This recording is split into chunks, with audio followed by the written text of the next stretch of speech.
Pemirsa, kebakaran terjadi di Gedung Tera Drone Cempaka Putih, Jakarta Pusat pada Selasa 9 Desember 2025 dan mengakibatkan 22 korban meninggal dunia. Dan telah dilakukan olah TKP awal setelah pemadaman berhasil dilakukan. Pemirsa, informasi selengkapnya kita terhubung dengan jurnalis Metro TV, ada Konita Rahman dan juga juru kamera Bayu Muda. Konita, seperti apa kondisi terkini di Rumah Sakit Polri Kramat Jati saat ini?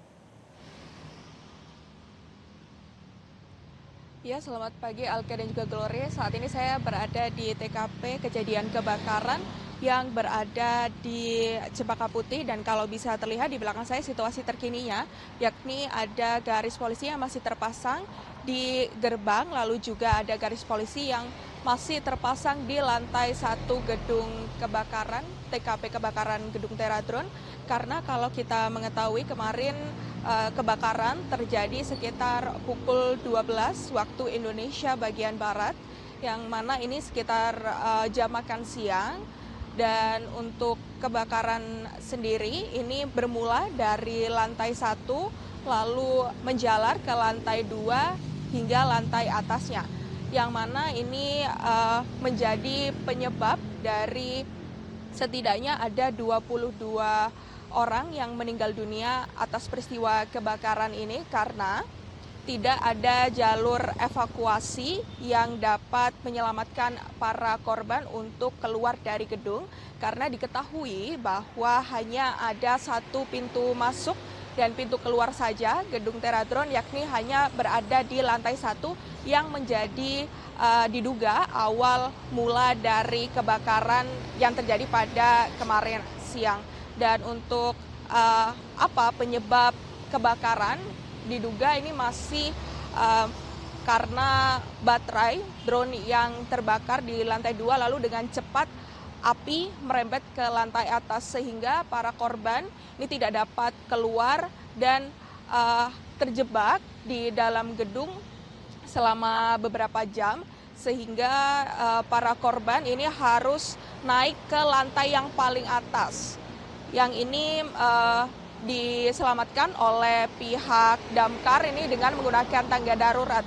Sementara untuk korban yang meninggal dunia ditemukan di lantai 3 dan juga di lantai 5.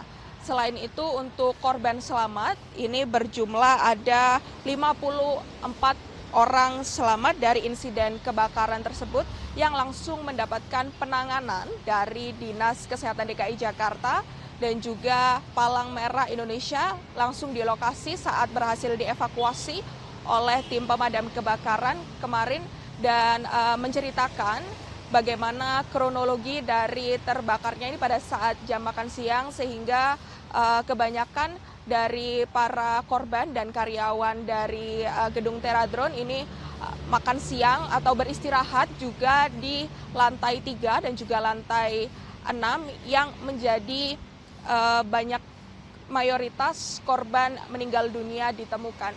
Dan kalau diketahui kemarin dari Kapolres Jakarta Pusat menyebutkan bahwa ada 22 orang meninggal dunia, 15 diantaranya adalah perempuan, 7 diantaranya adalah laki-laki. Yang mana ini penyebab dari meninggal dunia para korban tersebut sebenarnya tidak terlalu terlihat luka bakar yang serius, akan tetapi ini dikarenakan kepulan asap yang cukup pekat di dalam Gedung Tera Drone yang menyebabkan para korban ini kehabisan oksigen dan meninggal dunia karena lemas. Sehingga ini menjadi tantangan juga dari pihak damkar kemarin yang menyelamatkan atau juga mengevakuasi para korban dengan harus menyedot kepulan asap dari lantai 1, dan juga kalau kita lihat ini juga ada pecahan kaca juga di lantai 3 dan juga di beberapa lantai atasnya juga. Ini juga menjadi salah satu cara agar oksigen bisa masuk ke dalam gedung sehingga para damkar ini juga bisa menyelamatkan para korban dengan lancar. Akan tetapi mereka kemarin juga diketahui bahwa dikarenakan evakuasi yang cukup sulit dan juga kepulan asap yang cukup pekat, ini ada beberapa petugas pemadam kebakaran yang juga mengalami luka karena memang ada pecahan kaca, lalu juga kepulan asap yang masih tidak bisa keluar semuanya ke area luar gedung. Sementara untuk kebakaran ini berhasil dipadamkan sekitar pukul 5 sore waktu Indonesia bagian Barat, dan setelahnya dilakukan olah TKP awal, yang mana fokus dari olah TKP tersebut adalah mencari tahu awal penyebab dari kebakaran yang terjadi di gedung Teradron dan bagaimana kronologinya. Alka dan juga Gloria. Oke, baik Konita, lalu apakah ada informasi terkait dengan keluarga korban yang saat ini mendatangi TKP?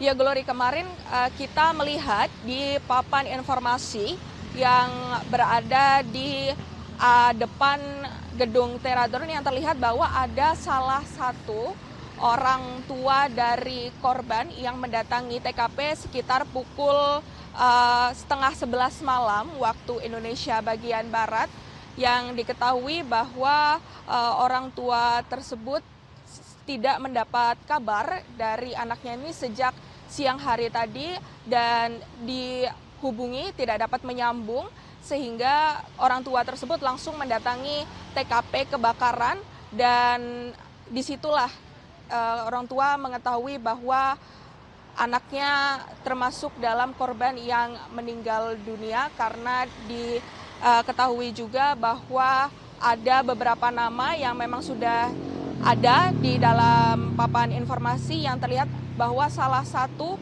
korban tersebut adalah anaknya, sehingga orang tua tersebut baru mengetahui malam itu juga bahwa anaknya meninggal dunia. Alka dan juga Glory. Jelajahi cara baru mendapatkan informasi. Download Metro TV Extend sekarang.